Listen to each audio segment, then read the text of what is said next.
this is David Johnston. I'm the founder of Transcend Admissions Consultants.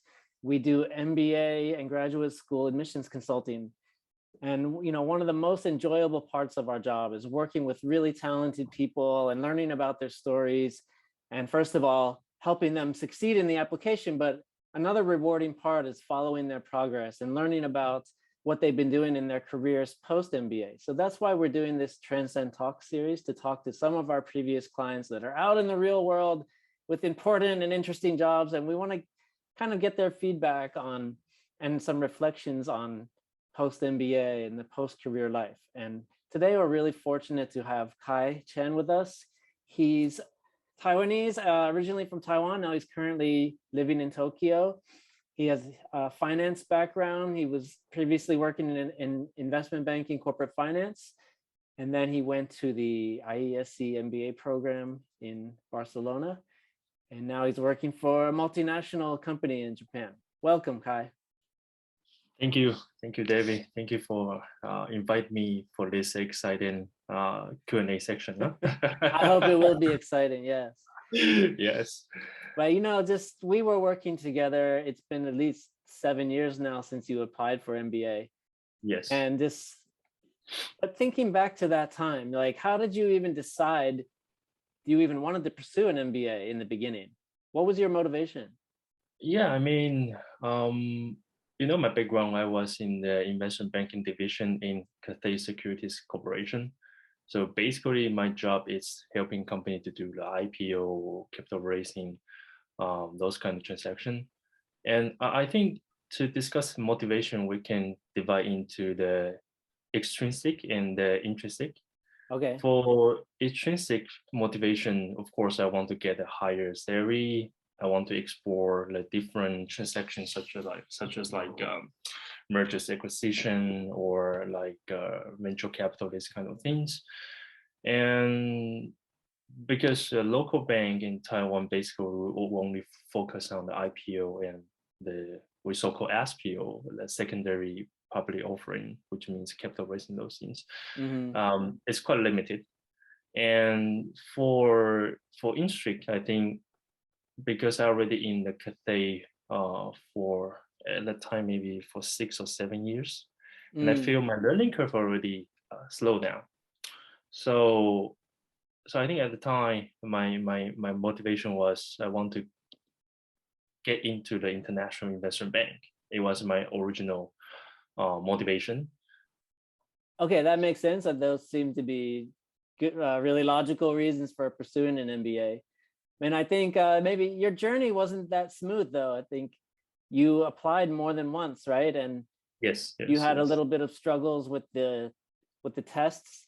So would you like to talk about that time in your life and maybe give some advice to people out there who are fighting with the GMAT or the TOEFL, or maybe who applied in the past and didn't succeed and need to reapply? Maybe you can think back about what that was like and encourage some of our listeners. As an applicant, you still have job, and then at the same time you need to study and to try to get a score. I know it's difficult, and also sometimes when your current job gets some progress, like when I was promoted or something, maybe at the same time it will decrease your motivation to study abroad, right? To pursue MBA. It's pretty normal. And I think for the people who still struggling with those tests, I think first one, you need to be realistic. I mean, you need to understand where you are right now. I mean, in your your level of English or all the things, and then in how many years you want to get your MBA. Like next year you want to go out, or in 2 years or 3 years. And then second one is very important, is no matter how busy you are, you still need to spend time to study, no matter it's GMAT or TOEFL. At the time, GMAT to me is not the big issue, but my big issue was in TOEFL. I was suffering like 95, 93, 96 score. And for many, many times, because I want to get the more than 100. So I try so many times on TOEFL, but no matter how busy you are, please spend at least 30 minutes to try to do some like exercise or remember some like try to memorize some like vocabulary. I think this is important. Every day. And every day, Mm. every single day, no matter how busy you are, no matter you back home already 1 a.m. or something, please do at least 50 minutes or 30 minutes. This is keep remind you, because as long as you start to, as long as you did not do that, once you like get lazy or something, it will be never ending, right? Mm. And number three, I think you need to be clear about your career development plan, which means why you really want this MBA. I mean, think about your goal in 5 years or 10 years. It's really MBA is necessary to help you to get a goal. This is very important. If the answer is yes, then I think you have more motivation to achieve that. But at the same time, you also need to me, I have a plan B. Actually, I went out to study my MBA was at 30 years old. And at the time, I already decided it was my last year to try. If I fail, actually, maybe I will use a saving to buy a house in Taipei or New Taipei City and to have a different life or something. So, so this route is not the only route you can pursue, right? You can have a different plan and just try and then follow plan and going. And I think this is the execution of our plan is very important. And final one, if you are really suffering right now, I would suggest you to maybe take a trip for 1 week or something. I remember at the time I was suffering by TOEFL, right? So I decided to be the backpacker to travel to Europe for 2 weeks or 10 days. And then once come back, I realized, okay, my English level is still weak. The verbal or speaking, I still need to improve or something. And I get more motivation, not just to get a score. It's more like how to use the English, right? I think this kind of refreshment is quite necessary. Although right now it's quite difficult to travel outside of Taiwan due to Corona, but even the local trip should be good. Just like reset yourself. So I think that those are my tips and my personal experience back to maybe 8 or 9 years ago. I think there's some good ideas. I think form good habits, make it part of your schedule to study. And it would be easier to form that habit if you have the right motivation. And that often means really think clearly about your goal. Exactly. And also think, is this a goal that the MBA can lead me to? And some people, it's clearly a yes. For other people, it's a maybe. And maybe if you only have that maybe, that's why you don't have the motivation. Exactly. But also, remember, don't give up. A lot of people fail the first time or struggle with the tests and feel frustration. So don't assume that that's it. It's over. Like Kai said, reset. There may be another chance and you may be able to come back fresh and conquer it eventually, like he did. Yeah, I mean, I can tell you that I remember my last TOEFL test.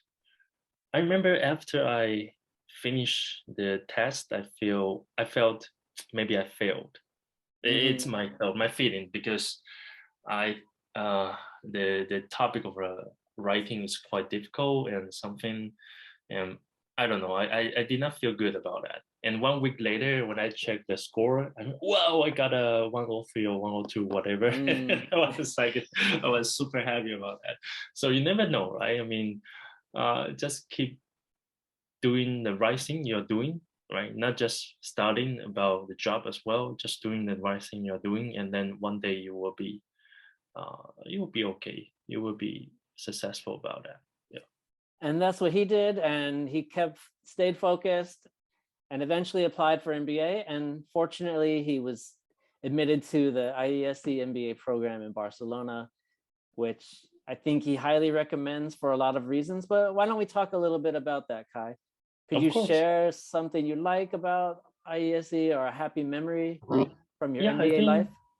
I think ESA is really focused on diversity, right? And you probably can read from the website is that each batch they have 350 students, maybe, and then the students from like over 60 countries. So the diversity in the school, it's a value which you cannot get from other place, from your current workplace or something, right?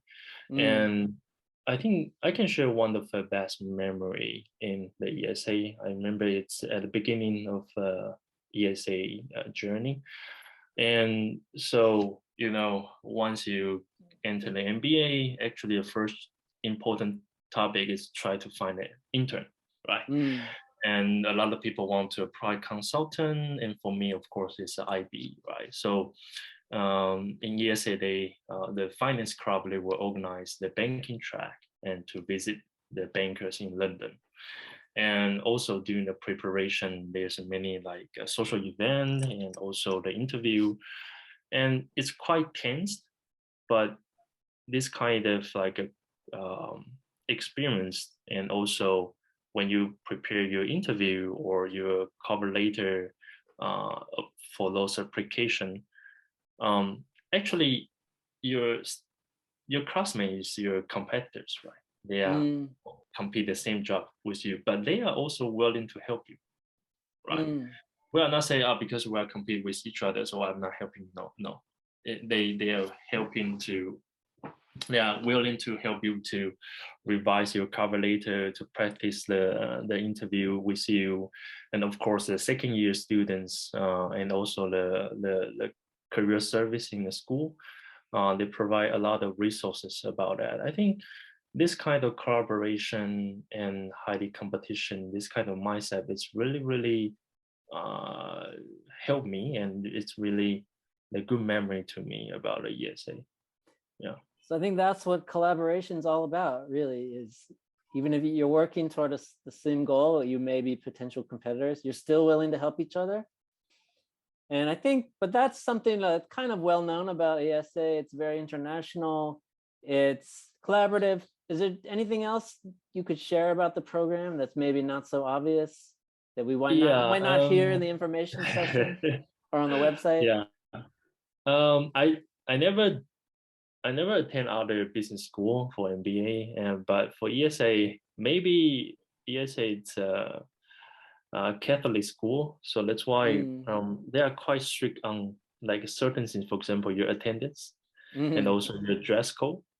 So basically, every class there's the assistant at the beginning. They will check if you attend or not, and if you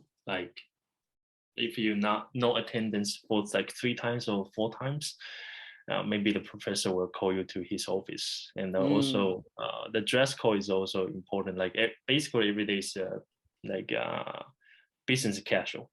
Okay. You are not allowed to wear the short pant or t-shirt or slippers to the school. So this is quite interesting. I think this is quite. I heard like for other school they can wear the slippers or short pants or t-shirt. They don't care about it, but yes, they care it a lot. Even sometimes I wear jeans. It's not. They will say, "No, Kai, please don't wear that next time." Too casual. Too casual, but. Yeah, but I wear suit on like upper side, right? So these are fancy jeans. Yeah, this is but it's okay. I mean, it's an interesting thing about ESA. That is an interesting thing that you're right. I don't think we'll find that on the website. So yeah, thanks for sharing that little nuance about the program. But I think another thing that's really interesting about ESA and makes it a little bit different is their use of the case method. They do use it 100%. A lot of schools use it part of the time, half the classes, but IESE uses it 100% of the time. Is that, maybe you could talk about that? Is that something you liked?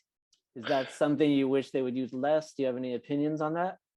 Yeah, I fully agree. This 100% case study can help student to think and to help student to understand the subject. And of course, I mean, it's very tough because in order to participate in the class, you need to study a lot in before, right? And it will take you a lot of time on that. But I think this is rewarding because during this kind of process, this kind of cast message force you to think about the whole questions and how the structure, how to solve that, how to approach that, no matter good or bad. I mean, you are trying. So this kind of training of your way of thinking is very important. And I feel right now when I still like work every day for my daily job, I still have this kind of mindset. Usually, when the test come to me, I will think about how to tackle it like appropriately, right? This kind of thing, I think this is really helpful for students, and also I think to for case study, because I'm finance background, right? But the case study is applied for all the subjects. Maybe only accounting cannot do the case study, but for like strategy or operation or marketing, for me it's quite like I'm not so familiar with those subjects, but it can help you to learn quicker from my point of view. Yeah. Well, I think it's a powerful statement if you can say the skills you learned doing case studies are skills you're applying right now every day to your job, then I think that we know it was successful then. So I think your professors at IESE would be glad to hear you say that. Yeah, maybe, but I was not a good student.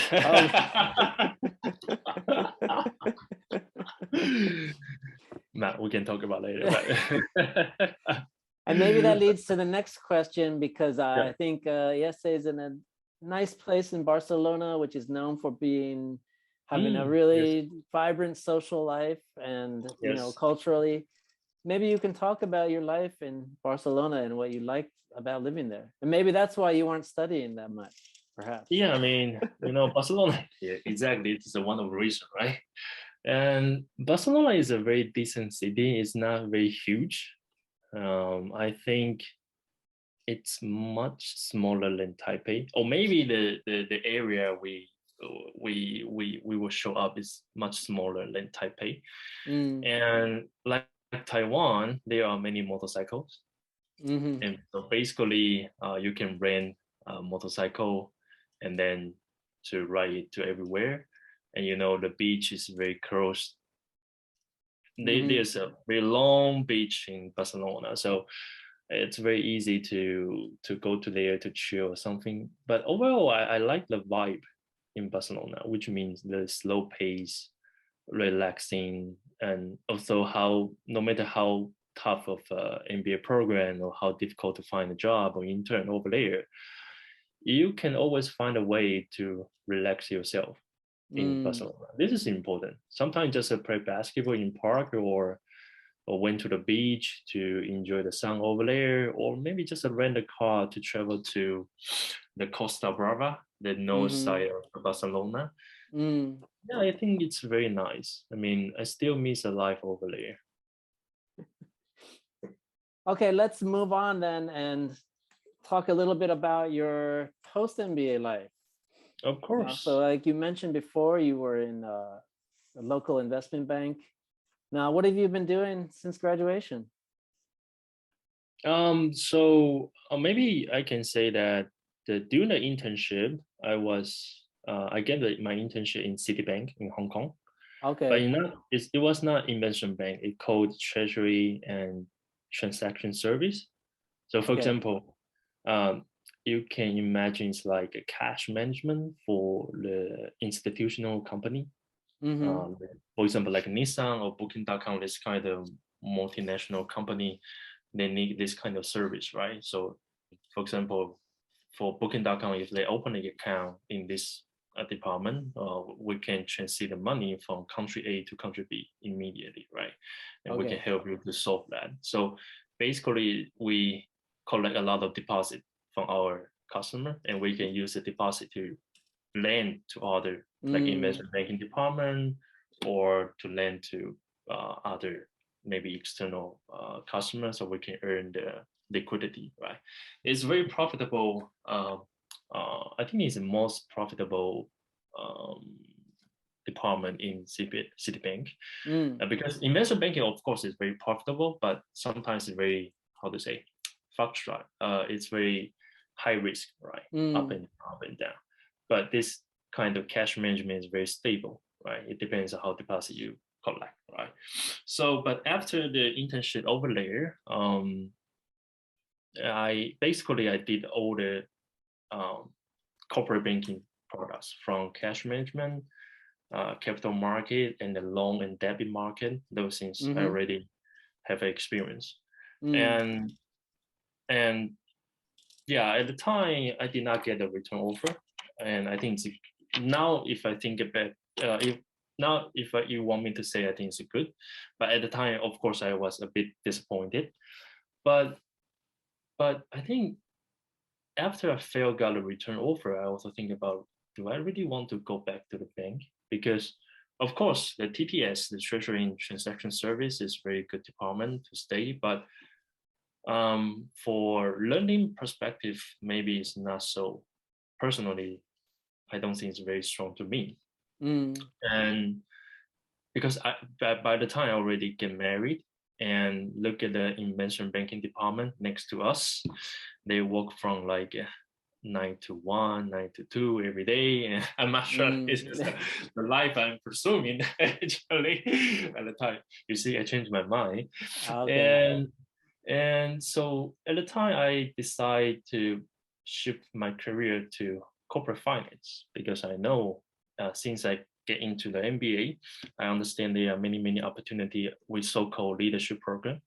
And some leadership program is special for the finance people. Like Novartis, they offer the CFO program, which means it's 7 years program. After that, they will assign you to the country CFO or something like that. It's very good program and a good package. So luckily, I got an offer from Nissan. Actually, we so-called Alliance. Alliance is Mitsubishi, Renault, and Nissan Alliance. Okay. And this program we so-called Alliance Rotational Development Program. And I got this offer. I joined Nissan in 2018, and my first rotation was the mergers acquisition. See, I mean, I was so eager to try to do that, but in the end, I become a buy side. So yeah, and it's very interesting. And then 2 years in this department, and then I got a promotion. And second rotation, I was in P&A, financial planning and analysis, and we so-called a regional controller in charge of North Americas. And then now it's my third rotation. Now I'm the technical assistant to CFO of Nissan. Do you think it's more interesting to be on the buy side of the M&A transaction because you can see the strategy behind it? Or? Yes. Of course, because it's totally different to doing those things in the company side. Because in corporate side, basically, as you say, we can understand the strategy, we can understand the rationale why we need to do that, and basically, company, the team internally, they debate a lot about, should we do that? Should we invest that? Why don't we save the money for our R&D or something like that? This kind of thing actually you will not show, or sometimes it's difficult to discuss with investment bankers, because sometimes they are good at finance. But for example, if today we are going to purchase a very the battery producer, let's say, and this kind of technical or technology things, banker cannot support us too much, right? We need to rely on our R&D department, and they will do some analysis, and then to show if to buying that is really beneficial to our company. This kind of thing, I think it's very interesting, and this is what I want to participate. Yeah, I'm glad you've enjoyed that. And I think you mentioned, a lot of big companies have these kind of rotation programs. A lot of Yes. companies call them leadership development programs, or sometimes in Asia, they're called management associate MA programs. Yes. Yes. Yes. But is this something like that you highly recommend to others who are MBA students to consider as a post MBA path? I highly recommend it. I Mm, think I think if I redo again, I will still put the leadership program as the first priority to get in. It depends on company. Each program, the design are different. For example, like mm, Roche, as far as I know, is 2 years program, and you need to mm, rotate like strategy, sales and marketing, finance, and operation. It's like okay. a 6 months for each department, right? Mm, But in my program, it's different. My program is 6 years. well, So basically, it's 2 years in one department. You can stay more and learn more. okay. And why I'm so recommended because the company really take care of you. Mm-hmm. There's, for example, in my company, there's a special HR. It's not the HR BP like a HR business partner. It's a special program HR. They track your performance. They discuss with your direct manager periodically to understand what are you doing. It's doing good, doing bad, or any issue for in this program or something. Mm, And at the same time, you can, because this is more like a general management, even in finance, right? okay. Because, for example, in Nissan Finance, we have so many departments. We have mergers acquisition, of course, FP&A, financial accounting. We also have the manufacturing control. We have Mm, the product, like the vehicle profitability control, and treasury and sales finance. mm, And you can explore all the functions in this program. So mm. I think it's a great opportunity. But as I say, this kind of program is quite limited. So it depends. But if you have chance, I highly recommend to looking for this kind of program. It would be very, very interesting. Yeah, I do too. I know a lot of our clients that have gotten into these leadership development programs like Kai, and most of them have really positive experiences. So I know it's not always the most obvious post MBA path, but I think it could be a really rewarding one and lead to a lot of flexibility and possibilities when the program ends. Because I Yeah. think you maybe get to choose your path, right? You have a little bit of choice over maybe where you go at the end, right? Based on what you've Yeah. who The you've thing met is and that, who you've met and what you're good at, right? yeah, I'm sorry. I think the thing is that no matter what was your career goal before to get into MBA, after you get into MBA, you realize there are so many possibilities over there. Mm, And from my observation, I think only maybe less than 10% who really stick on this original career, like the goal, the original career goal. agreed. So I think it's very common and makes sense. It's okay. It's totally fine. But your program is within the finance function. So, Yes, yes, and with people who maybe that's their goal to work in corporate finance, not in investment banking, but in a large yes. corporation. Do you have any advice for people like this? Maybe what to think about for their career or how to succeed? Um, yes. I mean, from my point of view, well, one of my key motivation why I want to shift to corporate finance is that because when I was in bank, basically, being with so-called financial advisor. So basically, it's one project finish and then another project come, right? It's like a project and project and project. Of course, each project, each client are different, and but basically you are doing the same job for the same stage. For example, if I do the IPO, it's always a company is going to search, right? We are provided support on this stage, right? Mm, I never have a chance to serve a company who is in the downturn, right? If the company in downturn, they will not come to IPO, right? So at the time, why I want to shift is I want to experience because we learn a strategy, we learn operation, we learn a lot of things like the so-called general management in the MBA. I want to participate this kind of cycle with a company, right? For example, like Nissan, these 2 years are suffering, right? But actually, we did a lot of effort, try to improve our sales quality, try to shrinking our production size, capacity, all the issues.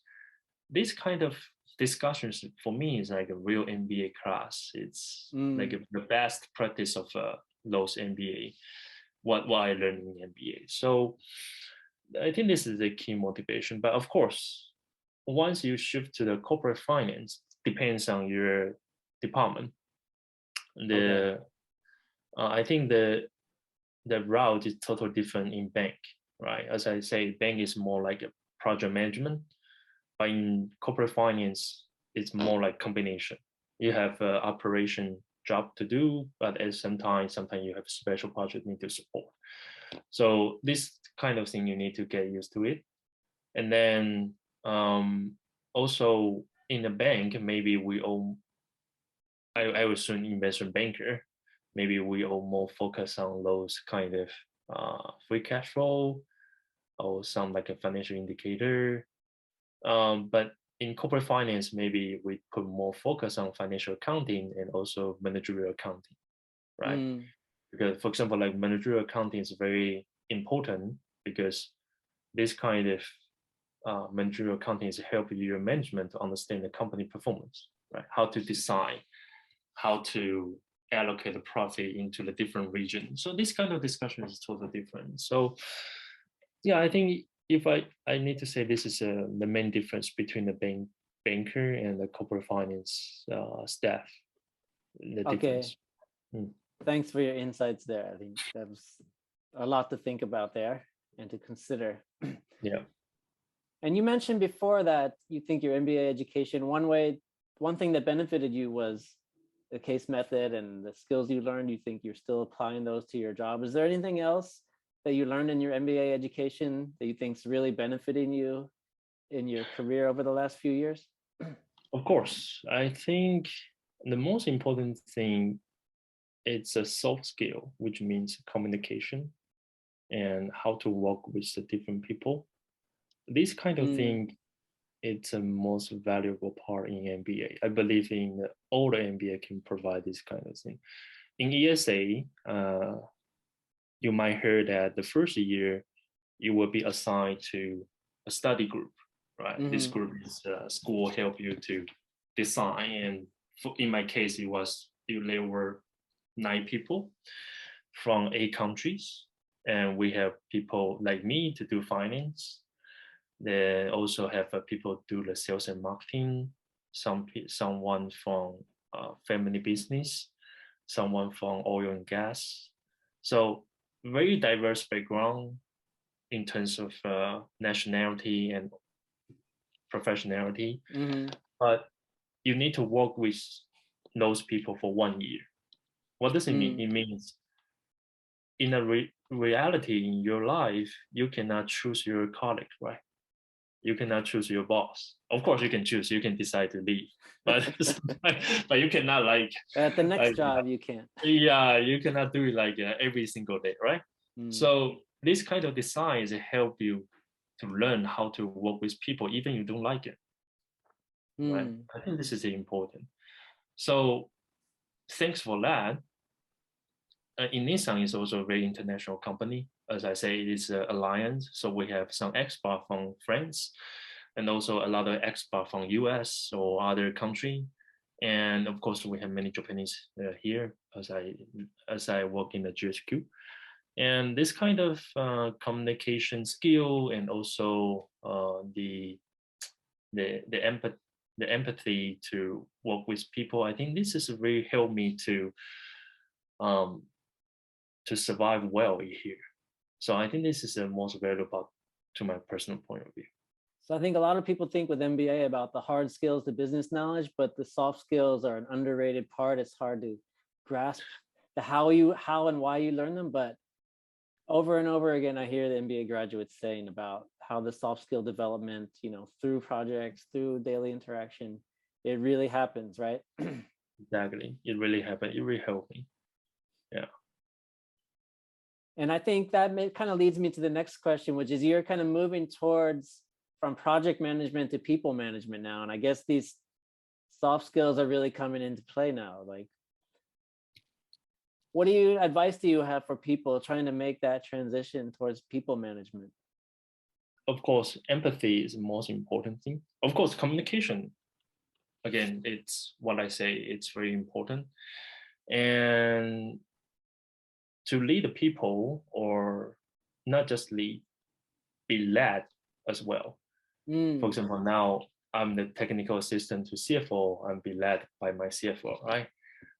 This kind of, you need to have an empathy. This is very important, which means you need to try to put yourself into your like other shoes to think things. For example, if today your subordinate working with you, but sometimes they cannot see the big pictures, right? So if you want to train them, and how do you train them, right? You need to assign more job and teach them the big pictures about those things. You need to think about how to motivate them from their point of view. And be led is the same case. For example, now my boss is super busy every day. He has a super crazy schedule, and basically he doesn't have time to talk to me, right? But I need to support him as much as possible, right? So I need to think about how to help him to move the thing forward. For people management, I think this empathy is the most important thing in all the industry and all the teams from my point of view. Sounds like people are going to be very lucky to be on your team in the future if you have an attitude like that. I hope so. I hope so. But at least in last 2 years, I promoted two peoples into to the managers to my same level to me. So I'm happy to do that. I think it's important. And like you said, you're working in Japan, and I know that's been COVID in the last couple of years, so you can't really enjoy everything maybe like you would have otherwise, but maybe you can say a little bit about what you like living in Japan or what you don't like about living in Japan. Well, I mean, Japan, to live in Japan, basically for me and my wife, it's no issue. It's very close to, I will not say close to Taiwan, but the food is close. And then compared to Barcelona, we are more familiar with Japan, right? So to live in Japan for us is no issue. And I'm quite lucky because in Nissan, it's not a, we are more like an international company. We're not calling ourselves a Japanese company. Okay. So maybe in some movie or sometime you need to, maybe after job, you need to drink with your boss, with your colleague, the so-called nomigai. In this company, actually, no. It depends on you. If you want to drink with your colleague, of course, you can do it, but it's not you're not forced to. Not forced to, right? Okay. And then usually if we have a dinner or for welcome party or farewell party, it's good thing is that like we have a duration, like limitation, 2 hours limitation. And after that, there's no second part. It's just, okay, you finish and everyone go home, that's it. So far we are quite enjoy here. And I just hope in Japan they are more like international company will hiring the international talents here. I think so, especially from a point of view, there are many ISIT positions looking for international talents, and I hope in the MBA as well. So for us, it's Japan, no issue. Yeah, I can't wait to visit you there post-COVID. And I hope we can all start to travel more. And I hope you can come back to Taiwan more often soon. But I'm still glad to hear that you and your wife and your young daughter are having a great experience there. But I hope you can come back and visit soon. And by the way, when you do visit, just for fun, what's the first food that you're going to order when you get back to Taiwan? 永和豆浆. Just keep it simple, right? Yeah, I miss those like Taiwanese breakfast. The street food. Yeah, 美而美永和豆浆, the 油条, Taiwanese churros. He's a Long simple man. He's a simple man. He just needs his Yeah, I basic miss stuff, right? that. In Japan, I don't think there's a breakfast store. And in Mm. Barcelona, no neither, because they always sleep until noon. So There's no need for yeah, they always party until 5 or 6. So no one will eat breakfast at 9 a.m. or something like that. really a different lifestyle. But Yeah, yeah, thanks for giving us a peek into what it was like to be an MBA student and your valuable thoughts on what's on your career and kind of how to think about it. I think you have a lot of knowledge and wisdom to share. So really appreciate that. And best of luck to you as you continue your career. We can't wait to keep following and see what the next success is. yeah. Thank you so much for inviting me, for sharing those experience. I mean, uh, when I applied the MBA, I received a lot of help from like people, not just from ESA, also from other school alumni. And then now I'm lucky to be one of them. So of course, if I have chance, I'm willing to share with that. So thank you for inviting me, and I hope today's discussion can help someone. I believe it's going to inspire a few people to keep pushing forward no matter what challenge they're facing. Because a lot of people have been there, just like Kai has been there. He knows where you're coming from. And look, you can overcome it. So thanks for inspiring us. Thanks for sharing today, Kai. Take Thank you. care. Thank you. Be You well. too. Be healthy. Thank you.